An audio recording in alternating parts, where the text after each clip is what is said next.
Okay, today we're going to talk about how to begin using Illustrator. Illustrator, Adobe Illustrator to be more specific. It's an orange box, kind of orange and brown box icon located in your applications folder. Once you have gone to your applications folder and added it to your doc, which you should have already done, you can see it here. And when I scroll over it, you can see that I am using Adobe Illustrator CC, which stands for Creative Cloud, and this is edition 2018.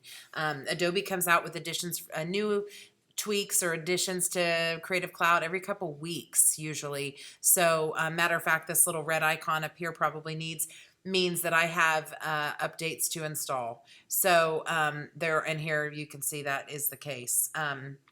But it's amazing the things that you can do in Illustrator, and I think that you will agree as we dive into this. So we are very preliminary in our starting here. This is creating a new document.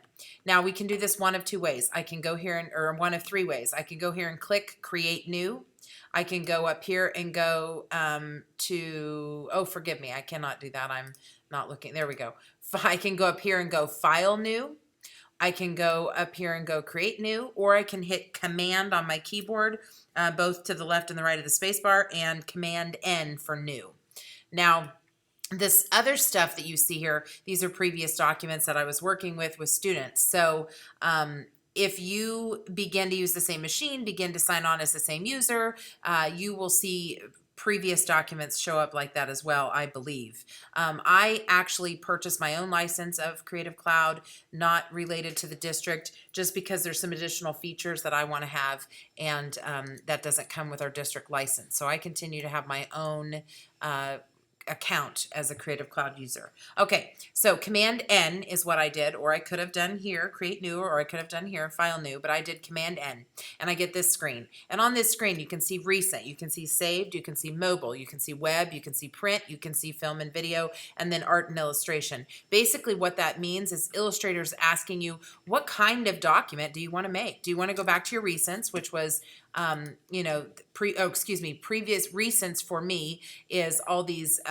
previous sizes. These are like layouts and sizes of documents that I've used. These are templates that I got for free and I saved them, but I actually never created anything with them. So, okay, so then we've got saved, which is these are the saved templates. And then you can go mobile. This is if you were designing something for a mobile device, and specifically you can see that it shows all the different devices that it has, from iPhones to iPads to other devices, and it gives you the pixel ratio, some Android devices, and here's the Surface Pro. There's just all kinds of stuff on here, okay? Even Apple Watch. So that's if you were designing something specifically for a specific mobile device. Web, this is if you were designing for web, and you've got some different web layouts here. It's not something we get to spend a lot of time on in class, but just so you understand that it's there. Print is something that we get to spend a lot of time on in class, and I will direct you to print pretty often.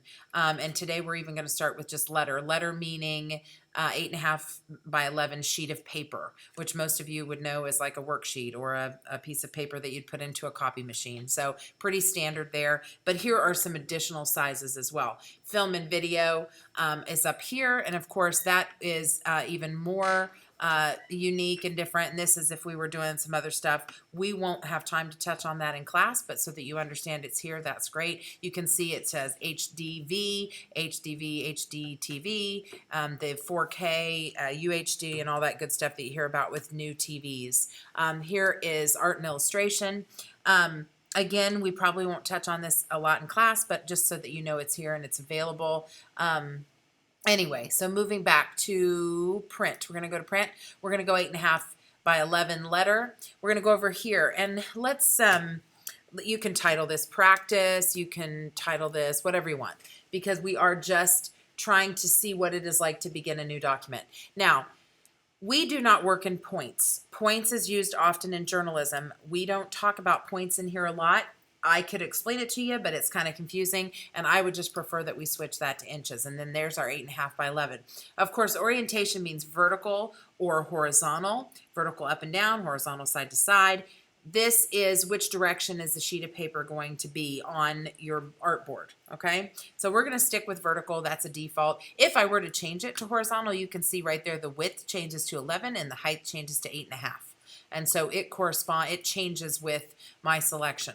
Number of artboards, we just need one. However, in the future, we can discuss how to add additional artboards, which is really cool and helpful, especially on big projects. And then this is our margins and bleeds. And we really don't need to worry about that right now. When we're making things for print, I will normally have you put a 1/4 inch margin around your document using guides, and so it's really not necessary right here because we just don't know what our projects will be. Down here you can see color mode CMYK. CMYK means cyan, magenta, yellow, and black. That is the ink cartridges that you typically find in your printer. Most printers, some printers will put a bunch of those colors together, but basically it's saying cyan, which is a blue, magenta, which is a red, yellow is yellow, and K is black. And with those 4 color as combinations, your printer can make all other colors. So it can make any of these colors that you see here and any color that exists by just using CMYK. So in a scientific combination of those inks. So that's what that means. If we were doing video, let's go over to web for a quick minute. And down here we changed. Color mode is now RGB. That stands for red, green, blue. That means that in a video output, whether it's a mobile device, a desktop computer, your TV at home, your PlayStation, it's going to use the colors red, green, and blue as light. And the mixture of those red, green, and blue lights make all other colors. And so when you are making an RGB document, it is a slightly different approach as to how you're going to do the color because we're falling into RGB. So we're going to choose we have to choose from a slightly different group.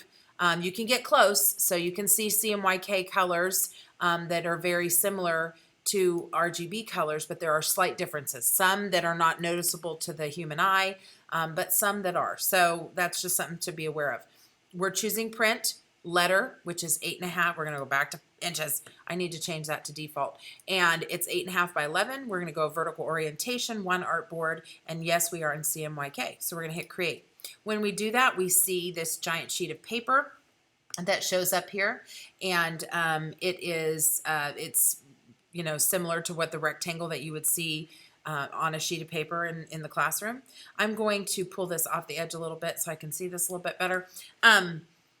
If your document is not in the middle of the screen where you need it to be, or somehow it gets moved, all you have to do is hit Command 0 to get it back to center. Command 0. That's Command 0 on a Mac, Control 0 on a PC. Now, if I'm going to very quickly make a shape. Excuse me. I'm just going to make a black rectangle here for a second for the sake of demonstration. If I want to zoom out, Command on a Mac, minus, on a PC, Control minus. Okay, you can see how far I can zoom out. This is nothing space out here. Light gray is nothing. You can't do anything there. It's not workable space. This dark gray is workable space for Illustrator. So in theory, if I had this one artboard, if I had this artboard and it was an 8.5 by 11, I could put as many 8.5 by 11s that would fit in there. I could even do that real quick. Let's see. Probably not important right this minute, but I could add artboards and they would just click and click and click and click and click and click. And then I just have a whole bunch of artboards. And you can see how if you were an artist and you were making a project for a business or working on something, you can see how much can be done in this dark gray space. Now, zooming back in, it's going to zoom on whatever artboard I'm focused on at the moment. Command plus, okay? And I'm back to the big rectangle.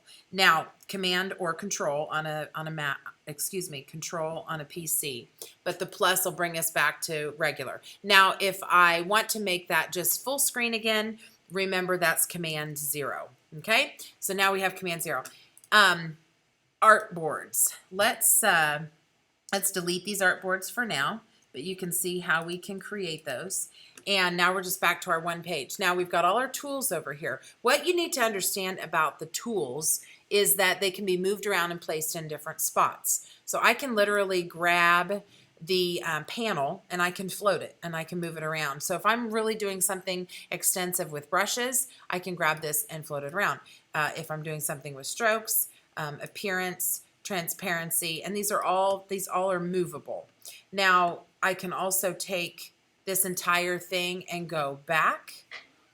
Let's see, I can collapse this into a squished version, kind of like that, where I can just see the name and the icon of the panel. I can even take that further and slide this back and just see the icon of the panel. Now, it's my preference to see, now you can see I'm also taking these and putting them just right there on the edge. It is my preference to see the name of the panel because no matter what, for as long as I have been playing with Illustrator, I never remember the icon and exactly what that icon does. Some of them I do, but not all of them. So it's important to understand that you can do that. Also notice these this means this is a group. So Layers, Artboards, Libraries is currently a group, but if I wanted to break it, I can break it like that. Then it becomes 3 separate attributes that I can put in there. And will we use all of these panels during the semester? No, but you might start to play on your own and you might start to explore and learn even more with these panels, okay? So again, here's a group. Sometimes things are nice when they're grouped together. So like when they're open, they go like this, but oftentimes it's nice to have them be separate. I actually prefer separate. When you are playing around with your workspace and you kind of get it the way that you want in the order that you want. Some people like alphabetical, some people like their most used panels together, whatever it is. Then you can go up here and you can see I've saved a workspace that is supposed to be workspace. It says workplace that I have chosen. Now, I don't want to mess with this right now, but I could create a new one and I think I'll call it, well, there it is, workspace. I don't know why the other one says workplace. We'll call it Melanie's workspace, okay? So I'm going to say okay, and you can see now that it's Illustrator remembers, okay, this is how I want my workspace to be. And oftentimes when you're working on a certain project, you will come over here and you will want to grab the important thing and you will want to drag it over to use it. Okay.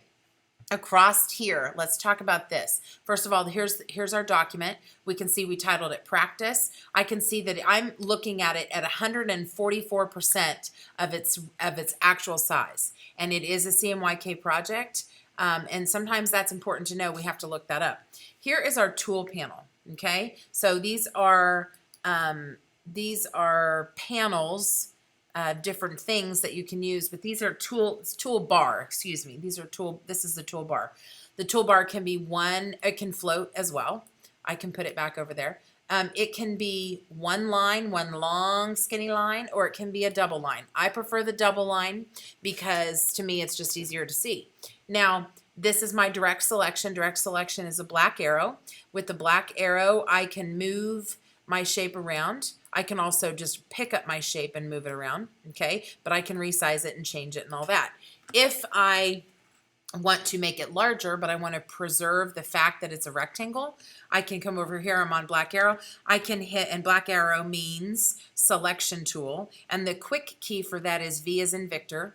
If I'm back over here, I've got this selected with my black arrow. I can hold Shift, and then anything I grab here, it will scale it up or down in proportionately.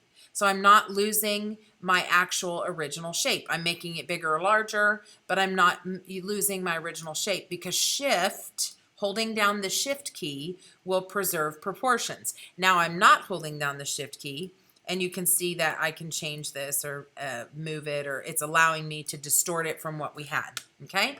White arrow.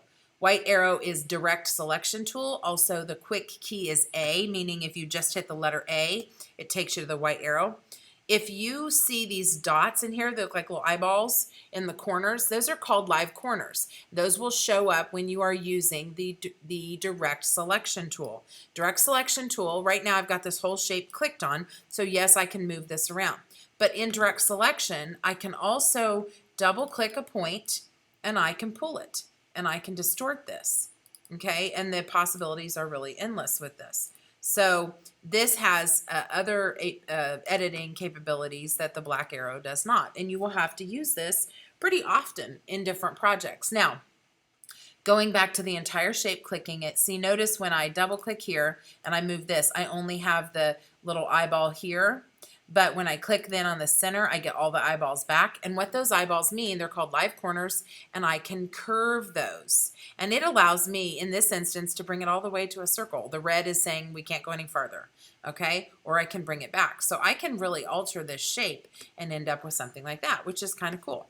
Now, it's giving me live corners again back to the circle, but we'll just keep it there. Let's go backwards from what we just did. That's Command Z to go backwards. What if you just want to do one corner? So I need to have my white arrow, click my one anchor point in this corner, and then pull just that one corner. And then I can get one rounded corner. You will find a lot of fun uses for rounded corners, and you will find a lot of fun uses for isolating these anchor points. Okay, so we've done Command Z, which takes us backwards from all the work that you can Command Z to the beginning of the document when you're in Adobe Illustrator. We have done Command 0, which brings us full screen. We have done Command minus, which takes us way far out. We have done Command plus, which brings us zoomed back in. We have selected an entire shape with the black arrow. We have, and forgive me, you can also see those live corners on the black arrow. We have done black arrow. We have done white arrow, where we have altered certain points. Okay, because we have rounded edges now, we can see handlebars, which we'll talk more about when we get into the pen tool. But we have done originally, to get our shape, I went here to the rectangle tool and I just click and drag my black rectangle.